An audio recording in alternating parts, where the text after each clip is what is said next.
येत्या 15 जानेवारी 2026 रोजी होत असलेल्या ठाणे महानगरपालिका सार्वत्रिक निवडणूक 2025-26च्या पार्श्वभूमीवर मतदारांमध्ये मतदानाविषयी जागरूकता निर्माण करण्यासाठी शहरातील विविध प्रभाग समित्यांतर्गत स्वीप पथकाच्या वतीने रॅली, प्रभात फेरी, पथनाट्य व मतदान शपथ कार्यक्रमांचे आयोजन करण्यात येत आहे।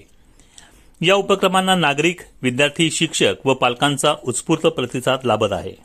मतदानाचा टक्का वाढावा तसेच जास्तीत जास्त नागरिकांनी लोकशाहीने दिलेला अधिकार बजवावा यासाठी ठाणे महापालिकेच्या माध्यमातून जनजागृती करण्यात येत आहे। आयुक्त तथा निवडणूक अधिकारी सौरभ राव यांच्या मार्गदर्शनाखाली स्वीपच्या नोडल अधिकारी डॉक्टर मिताली संचेती यांच्या सहकार्याने शहरातील विविध भागात दररोज जनजागृती सुरू आहे।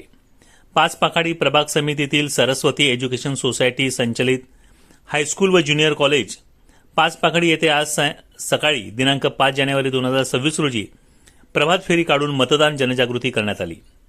कचराळी तलाव परिसरातील निर्मला देवी दिघे उद्यानात रॅली काढून नागरिकांना मतदानासाठी प्रोत्साहित करण्यात आले।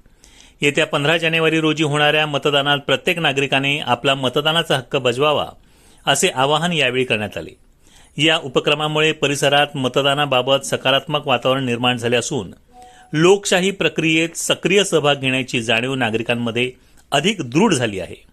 संध्याकाळी फिरण्यासाठी आलेले नागरिक, युवक व ज्येष्ठ नागरिकांनी मोठ्या संख्येने सहभाग नोंदवत मतदानाचे महत्त्व अधोरेखित केले। नक्की मतदान करा आणि माझे मत माझा अधिकार अशा घोषणांनी संपूर्ण परिसर दुमदुमून गेला। निर्मला देवी दिघे उद्यानातून रॅली काढून येत्या 15 जानेवारी 2026 रोजी मतदान करण्याचे आवाहन करण्यात आले। रोज घडणाऱ्या विविध घडामोडी जाणून घेण्यासाठी डेली 2.0 हे न्यूज चॅनल लाईक करा, शेअर करा व सबस्क्राईब करा।